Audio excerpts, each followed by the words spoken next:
Alors là, Bon. c'est donc, comme je te le disais, du rôle et de la clairette. 2012, hein. 2012. Une belle année, un beau fruit. Alors là, c'est un vin qui vient tout juste de finir de fermenter. Alors quand les vins finissent de fermenter, ils se referment un peu. Là, on sent que les choses se sont un petit peu refermées, mais quand on le déguste, moi je trouve qu'on sent déjà un côté, une aromatique assez sympa. Non, j'ai un côté un petit peu... On a de l'agrumes, on a de l'exotique. Voilà. C'est vrai qu'on sent que c'est un petit peu tendu, un petit peu serré, mais qu'en même temps, il y a une belle concentration, une belle expression au devenir. 2012, année, on va dire, qui a fait stresser pas mal de vignerons. D'abord, tout a commencé cet hiver avec moins 20 dans la vigne, hein, moins 20 dehors pendant moins 15, moins 20 pendant une semaine. Hein. Donc là, on a un petit peu la peur qu'au redémarrage, ça ne redémarre pas. On va dire, touchons du bois, on a eu de la chance, on n'a pas été touché, on n'a pas perdu de... Il y a eu quelques pieds forcément, mais il n'y a rien de significatif par rapport à certains vignerons dans la région qui, eux, ont perdu des parcelles entières ou des choses comme ça. Donc ça, c'est vrai que c'était un petit peu... Et je pense que notre avantage sur ce plan-là, c'est qu'on va dire que la vigne, nous, on est sur un terroir argilo-calcaire à 300 mètres d'altitude, 350 mètres d'altitude, donc assez frais. Et donc je pense qu'au moment où il y a eu le grand froid, la vigne était vraiment ce qu'on appelle en dormance, il n'y avait pas de sève du tout, et du coup... le gel n'a pas eu d'impact.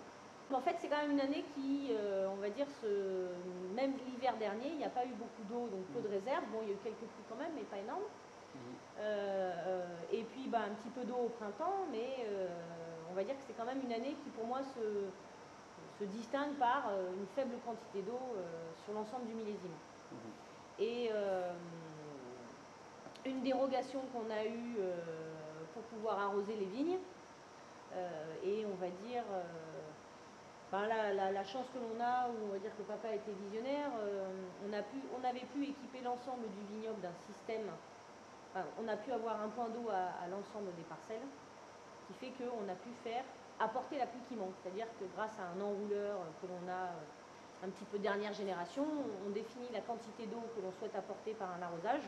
Là, on a fait une pluie de 40 mm, et donc on va dire que en juin-juillet, chaque parcelle a eu sa pluie qui lui a permis de ne pas avoir de blocage et qui nous a assuré quand même une maturité de belle qualité. Et je pense sincèrement, pour avoir discuté avec d'autres vignerons dans la région, que sans cette intervention, on n'aurait pas eu la qualité qu'on a aujourd'hui. On aurait eu des gros problèmes de blocage, avec des choses un peu dures, des tanins secs, des choses comme ça.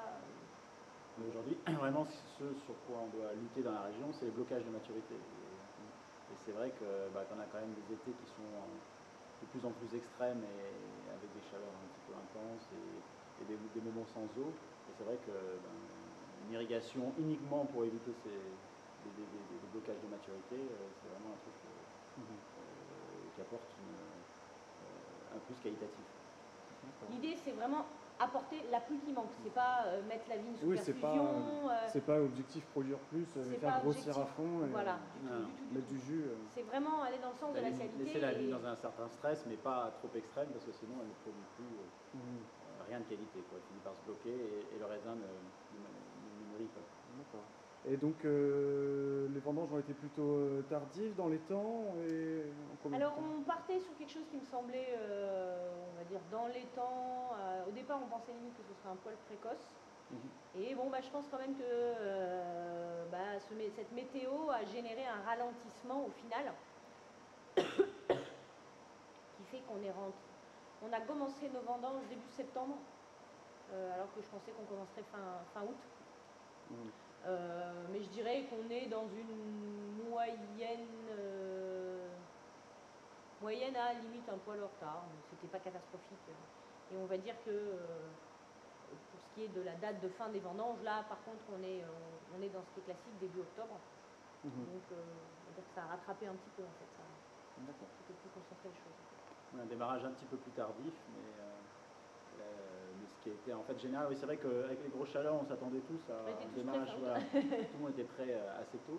Et puis pour finir, la maturité n'était pas là, mais je pense que c'est quand même ces phénomènes de blocage. Et du coup, toutes les vendanges ont démarré un petit peu plus tard. Et après, la maturité voilà, est arrivée et du coup, les vendanges un peu plus concentrées dans le temps. Un massage assez rapide. Après, il y